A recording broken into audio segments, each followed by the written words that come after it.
Você sabe quais são os tipos de regimes de contratação na engenharia civil, a diferença entre eles, qual a importância que tem conhecer os regimes de contratação? Bom, se você não conhece ou quer entender um pouco melhor sobre esse tema, fica comigo até o final desse vídeo, pois eu vou te falar alguns dos regimes de contratação que tem na engenharia civil, e isso é muito importante. Antes mesmo de você iniciar o seu orçamento, você precisa entender qual é o regime de contratação daquela obra para que você consiga desenvolver a melhor estratégia para ganhar essa obra, essa licitação de obra pública ou seja um orçamento de uma obra particular. Então, todo engenheiro, todo profissional da engenharia civil, principalmente os profissionais que têm a sua própria construtora ou pretendem prestar serviço para algum cliente, precisam entender sobre regimes de contratação na engenharia civil, pois isso é um fator determinante para você desenvolver o seu orçamento e passar o seu preço, o preço de venda daquele empreendimento. Então fica comigo até o final desse vídeo que nós vamos falar tudo o que você precisa saber sobre esses regimes de contratação para que você consiga fechar mais obras e consiga ter mais lucro nos seus empreendimentos. Mas antes de começar o vídeo, solta a vinheta.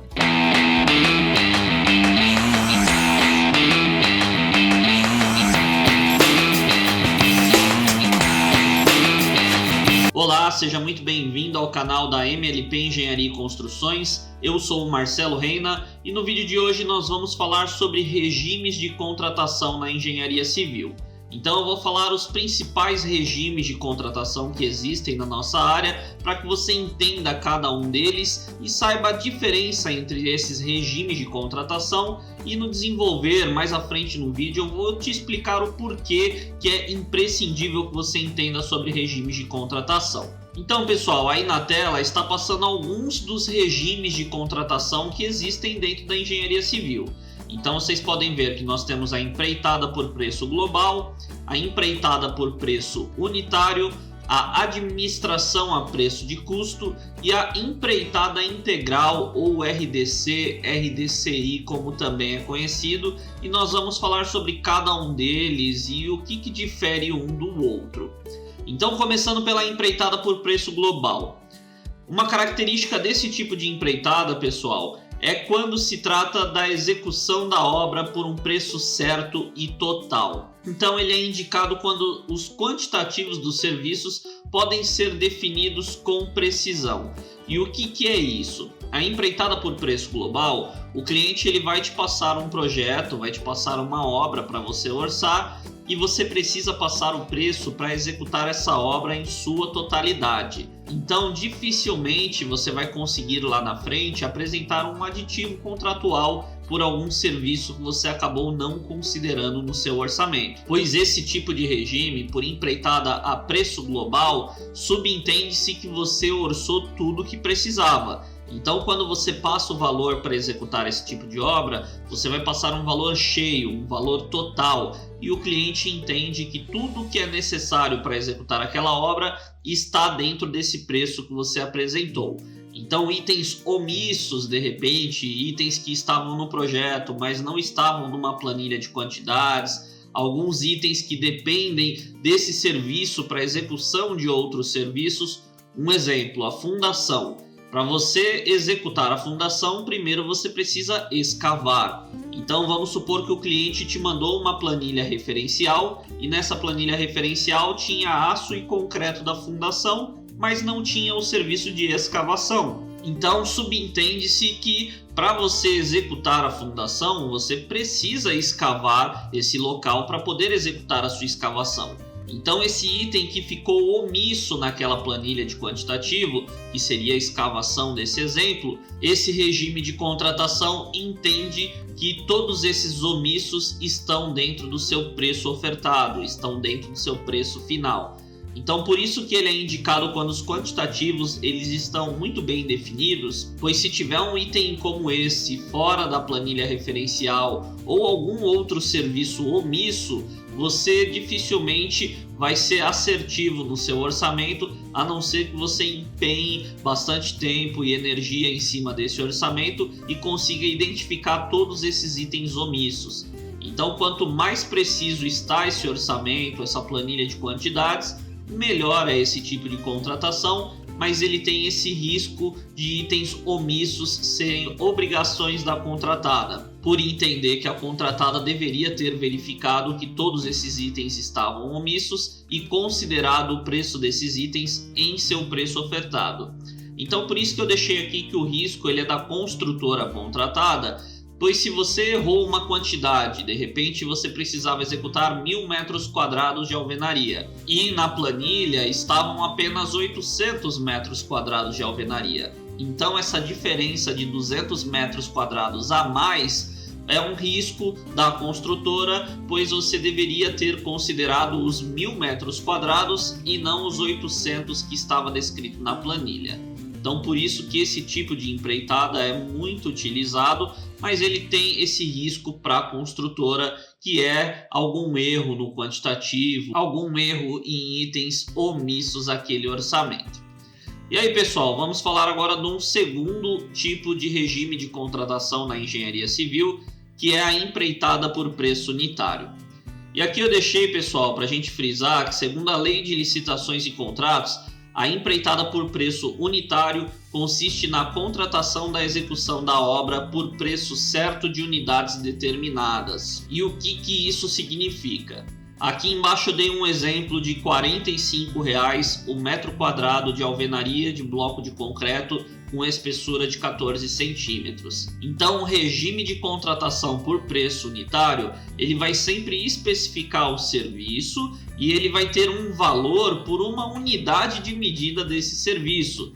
No caso da alvenaria, a unidade de medida vai ser metro quadrado e para cada metro quadrado que você executar, você vai ser remunerado com R$ 45, segundo esse nosso exemplo aqui que eu trouxe para vocês. E esse tipo de empreitada, pessoal, ele tem uma característica que ele é indicado para quando os quantitativos são estimados. E por que ele é indicado quando os quantitativos são estimados? Ele é indicado pois como você não tem uma quantidade bem definida daquele serviço, então você consegue fazer um contrato por preço unitário e você vai ser remunerado exatamente pela quantidade de serviço que você executou. Por isso que eu deixei aqui, pessoal, que o risco ele é do contratante quando tem uma variação do quantitativo. Então, aproveitando o exemplo anterior que eu falei que precisa ser executado 1000 metros quadrados de alvenaria, mas na planilha estavam 800 metros quadrados, nesse caso, os 200 metros quadrados a mais que tem do que tinha na planilha não é um risco da contratada, mas sim do cliente, do contratante, pois você vai ser remunerado por 1000 metros quadrados. Então, independente de ter 800, independente da quantidade que era previsto no início do contrato, você vai ser remunerado pela quantidade de fato executada. Então, você vai ser remunerado nesse exemplo pelos 1000 metros quadrados de alvenaria e o risco é do contratante, pois essa variação o contratante que tem de absorver. Ele vai ter que te remunerar exatamente pelo serviço que você executou. Então vamos supor que você tivesse executado 700 metros quadrados em vez dos 800 que era previsto na planilha. O contratante vai te pagar os 700, ele vai pagar exatamente aquilo que você executou. Por isso que acaba sendo um risco dele, ora para mais, ora para menos, mas é um risco do contratante, pois ele vai te pagar de fato pela quantidade de serviço que você executou. Um outro tipo de contrato, pessoal, é a administração a preço de custo. Esse é um tipo de regime de contratação muito utilizado e aqui eu trouxe algumas características desse tipo de regime de contratação. Então aqui eu coloquei, pessoal, que a construtora executa a obra pelo custo que for apurado efetivamente e é remunerada por um percentual conhecido por taxa de administração, que é previamente acordada e fixada em contrato. Então talvez você já tenha ouvido falar desse regime de contratação, que é a taxa de administração. E aqui uma dica que eu deixei para vocês é que essa taxa de administração que é praticada no mercado, ela varia de 12% a 17% sobre o custo mensal apurado. Então como funciona esse regime de contratação?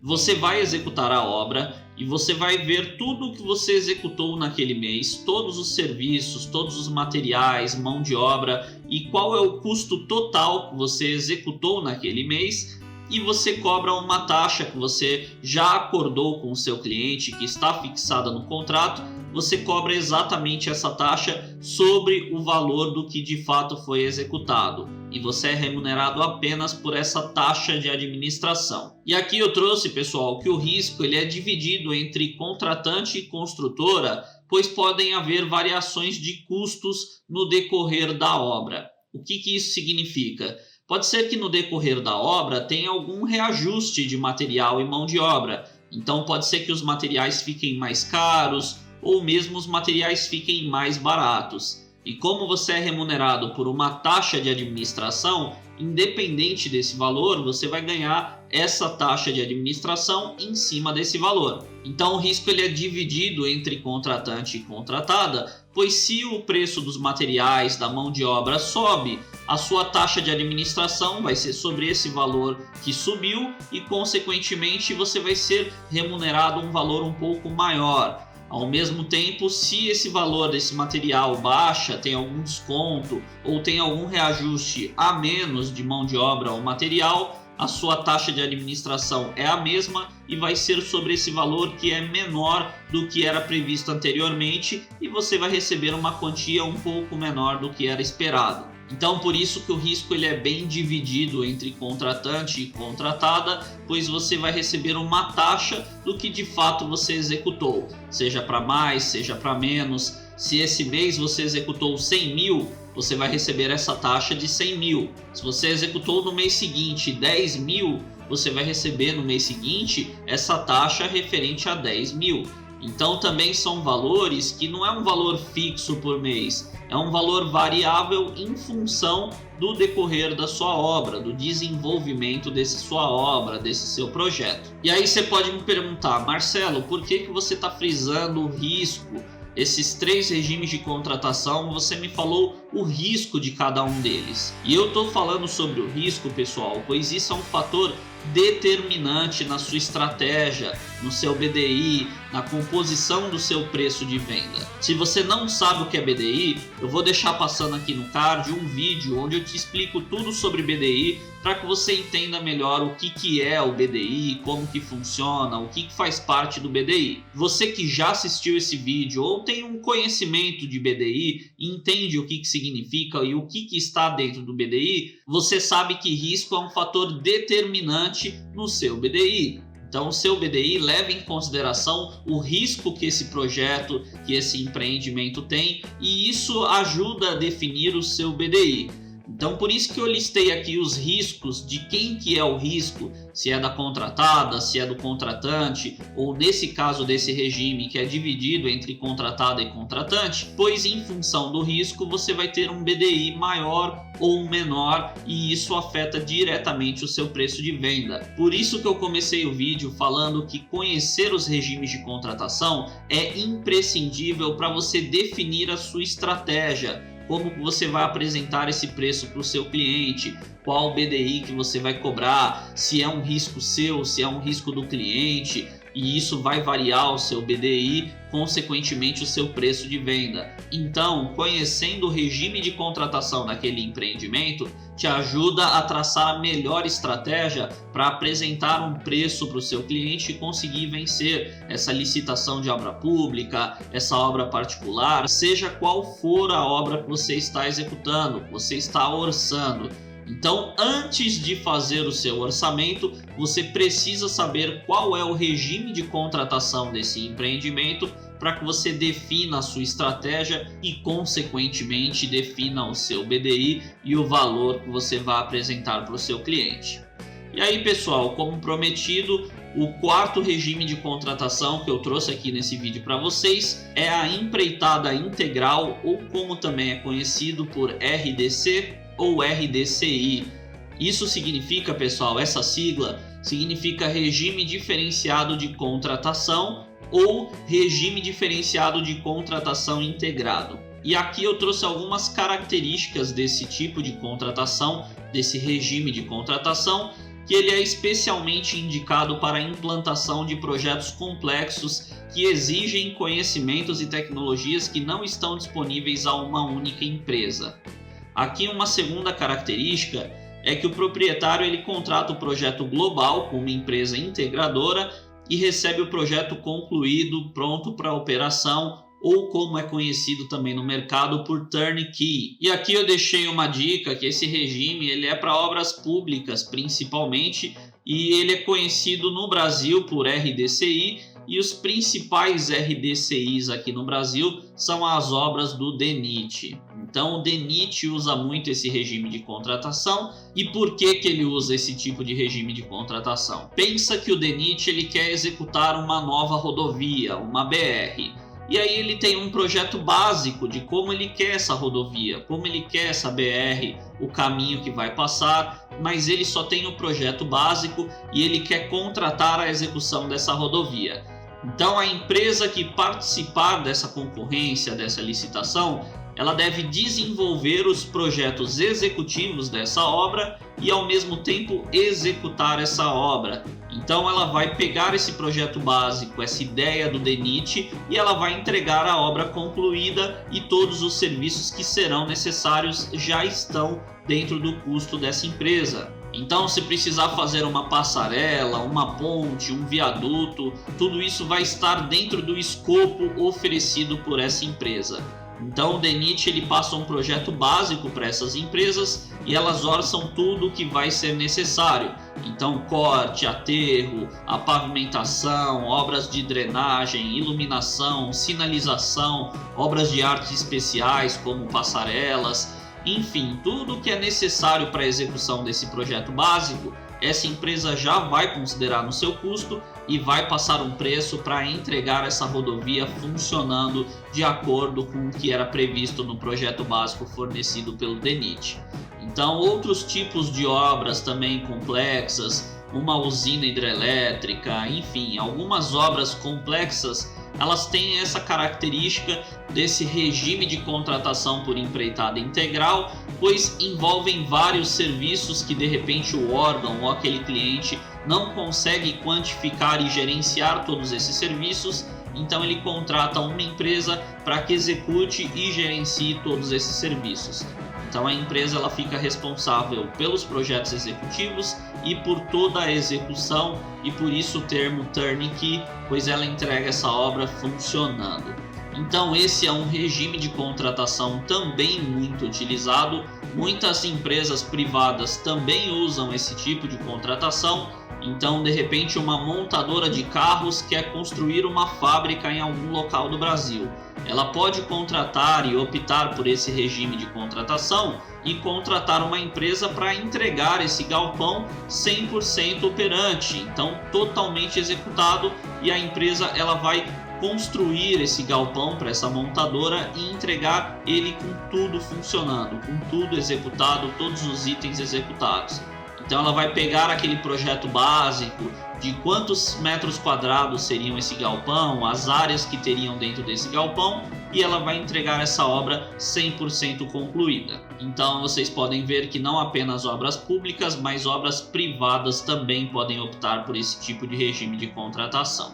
Agora eu quero que você me conte se você já conhecia esses regimes de contratação, qual regime de contratação que é mais comum aí na sua cidade. Deixa aqui embaixo nos comentários que eu e minha equipe vamos responder a todos na medida do possível, e assim ajuda também a outras pessoas verem nos comentários os regimes de contratação que são mais utilizados nas cidades Brasil afora. Então comente aqui embaixo qual regime de contratação que é mais utilizado aí na sua região. Eu aproveito também, pessoal, e peço para você que é novo aqui no canal, que está chegando pela primeira vez, ou você que já me acompanha, mas ainda não é inscrito no canal, eu peço que se inscreva aqui embaixo, ative o sininho, assim o YouTube te notifica toda semana quando lançarmos um vídeo novo. Lembrando que toda semana nós temos um vídeo novo aqui no canal falando sobre orçamento de obras. Então se inscreva aqui embaixo, ative o sininho, que assim o YouTube vai te notificar quando lançarmos o próximo vídeo e você não vai perder nenhum conteúdo. Eu aproveito e peço também para você que gostou desse vídeo